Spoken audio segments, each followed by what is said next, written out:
အားလုံးပဲမင်္ဂလာပါခင်ဗျာကျွန်တော်အခုတလီတော့ 900MB ပေါ့နော်တနေ့ကို 900MB free သုံးလို့ရမယ့်နည်းလမ်းလေးကိုပြောပြပေးသွားမှာပဲဖြစ်ပါတယ်အဲ့ဒါကို free သုံးလို့ရအောင်ဘယ်လိုလုပ်မလဲဆိုတော့ကျွန်တော်ပြောပြပါမယ်ဂျင်းထင်မှာဆိုလို့ကျွန်တော်အရင်ဝင်ပြပါမယ်နော်တလီတော့အတန်ပေါ့နော်အတန်တနေ့ကို 900MB ရတာပါအသေးစိတ်ကိုကျွန်တော်ပြောပြပေးပါမယ်ဖွင့်မုံဖွင့်နည်းကိုလည်းကျွန်တော်ပြောပြပေးသွားပါမယ်နော်ဟုတ်ကဲ့โอเคဖွင့်လိုက်အောင်နော်โอเคဒီ16MB ရှိတယ်ပေါ့ဗျာ16MB ရှိတာကကျွန်တော်တူအပီရဆိုတော့16MB ရတယ်50MB ရတာကကျွန်တော်900MB ကုန်သွားတော့ကျွန်တော်လဲပေးသုံးလိုက်တာပါဒီကောင်ကိုဒီ16MB လေးနဲ့ကျွန်တော်ရှောက်ပါမယ်နော်အကောက်ရှောက်ပါမယ်အရင်ဆုံးသူသုံးရမှာကတော့ HTTP Custom ဆိုတဲ့ဒီ application နဲ့သုံးရမှာပါ Chrome browser တွေကိုဝင်လိုက်မယ်အဲ့ဒီထဲမှာအကောက်ရှောက်မှာဖြစ်ပါတယ် Chrome browser တွေကိုဝင်လိုက်မယ်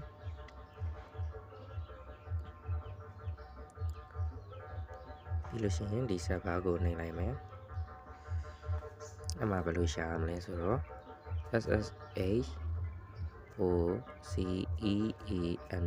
ocean.com ocean.com ဆိုပြီးရိုက်ရှာလိုက်ပါโอเคဒီကိုရောက်လာပြီဆိုရင်ဒီ menu ပုံစံလေးကိုနှိပ်လိုက်ပါ service ကိုတစ်ချက်နှိပ်ပါ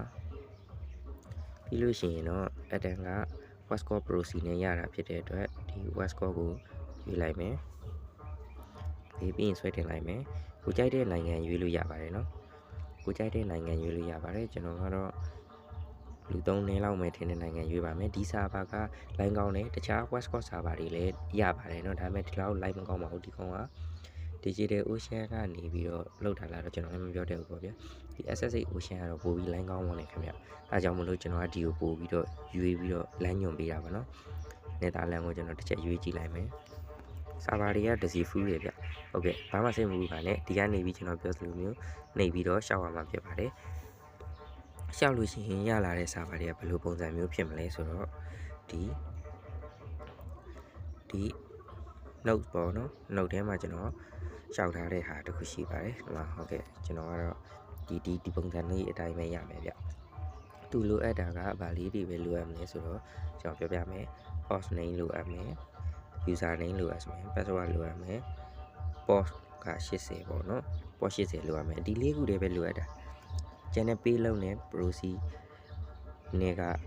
ကျွန်တော် declaration မှာလည်းချပေးထားမယ်နော်ဒါမှမဟုတ် copy ကူးလို့မရရင်ကျွန်တော် comment မှာလည်းကျွန်တော်ချပေးထားမယ် okay ဒါဆိုလို့ရှိရင်ကျွန်တော်တို့ဖြည့်ပုံဖြည့်နည်းလေးကိုတစ်ချက်သွားလိုက်မယ်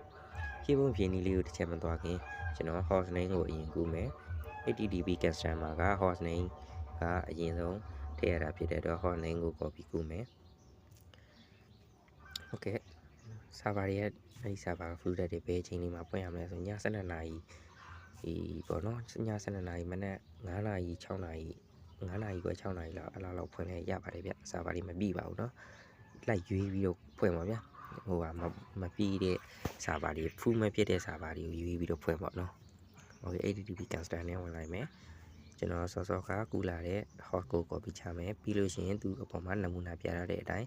IP ပြီးရင် access လေး20ချမယ်ဟုတ်ကဲ့ပေါ်ကကျွန်တော်ပြောသလို80ပဲထားပါပြီးလို့ရှိရင် IP ပေါ်နဲ့ IP နဲ့ပြီးသွားလို့ရှိရင် S ကိုနှိပ်မယ် E ပေါ့ဗျာတော့ app ပေါ့ဒီပေါ့ဒီ app ကလေးပြီးလို့ရှိရင် user name ကို copy ကူးမယ် user name ကဒီကောင်လေးပါနော် user name ကို copy ကူးမယ်ပြီးသွားလို့ရှိရင်ဒီဘက်မှာတခါချမယ်ပြီးရင် access လေး20ပေါ့ဗျာ20ပြီးသွားရင် password ဒါပါပဲဗျ password okay copy ကူးမယ်ပြီးရင်ဒီမှာကြာကြီးနှိပ်ပြီးတော့ဘက်ကိုနှိပ်လိုက်မယ် okay ပြီးသွားလို့ရှိရင်ဒီ use payload ကိုအမှန်ကြီးချစ်ပါနော်ဒီ use payload ဒီကောင်လေးပါဗျဒီကောင်လေးကိုအမှန်ကြီးချစ်လိုက် use payload ပေါ့နော်ဒီကောင်လေးကိုအမှန်ကြီးချစ်လိုက်မယ်အမှန်ကြီးချစ်လိုက်မယ် okay အမှန်ကြီးချစ်မယ်ပြီးရင်ဒီမြင်းချောင်းလေး3ချောင်းလေးကိုသွားမယ်ပြီးသွားလို့ရှိရင် payload ဆိုတဲ့ထဲကိုဝင်မယ်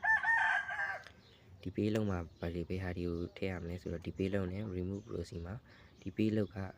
ကျွန်တော် comment မှာချပေးထားပါမယ်အဲဒီ comment မှာချပေးထားတဲ့ payload ကိုယူပြီးတော့ထည့်ရမှာပဲဖြစ်ပါတယ် မှာချပေးထားတဲ့ P လို့ကိုယူထည့်မယ် copy ကြိုင်းနေမယ် paste ကိုနှိပ်မယ်ပြီးရင်ဒီ IB ကတော့ဒီကောင်ရဲ့ IB ဖြစ်ပါတယ်ကောင်ရဲ့ IB ကဘာလဲဆိုတော့3.4.21.6.60စက်ကလေး20ချမယ်ပြီးရင်80ကိုရေးမယ်ပြီးရင် apply ကိုနှိပ်လိုက်မယ်ဒါဆိုရင်တော့ပြီးသွားပါပြီโอเคကျွန်တော်ထဲမှာကဒီ MB ကဘယ်ကနေဆိုတော့ကျွန်တော်ဒီတို့ဆိုတာပေါ့လေရတဲ့ MB လေးပါ16 MB အကောင်ကဘယ်လောက်အသုံးခံမှာမို့လို့လဲနော်ရပါတယ်နော်မရဘူးထင်ပါဆိုလို့နော်မရဘူးထင်ပါဆိုလို့ကျွန်တော်လာပြတာပါဒီလိုပိုသေးချအောင်ကျွန်တော်ခဏရက်ပြီးတော့တစ်ခုလောက်ကြည့်လိုက်မယ်ဗျတစ်ခုလောက်ကြည့်ပြီးတော့မှကျွန်တော်ပြန်ပြီးတော့ဟောဖြစ်မယ်ပေါ့ဗျပြန်ပြီးတော့လုပ်ဟုတ်ကဲ့ပါ 6MB ပဲကြံပါတော့တယ်เนาะ 6MB ပဲကြံပါရဒီ 6MB ကဘာမှကြည့်လို့ရမှာမဟုတ်ပါဘူးကျွန်တော်ပြပါမယ်โอเค 6MB ဆိုတာကဘာမှပေါ်မလာပါဘူးเนาะပေါ်မလာဘူးဆိုတော့ဒီကောင်နဲ့ထွက်လိုက်မယ်ပြီးဝင်ရင် HTTP cancel နဲ့ဝင်မယ်ချိန်ကြည့်မယ်ဟိုနေမယ်ဟုတ်ကဲ့အနေနဲ့တော့စောင့်ရတယ်ပေါ့เนาะ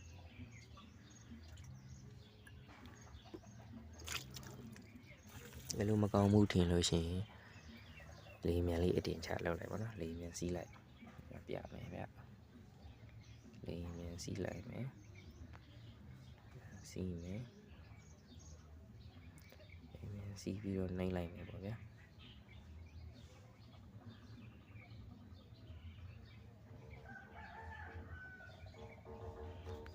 လေးမြန်လေးစီးပြီးတော့နှိမ့်လိုက်ချိတ်ပါတယ်ဗျခဏတော့စောင့်ပေးရတယ်ပေါ့နော်ဒီ line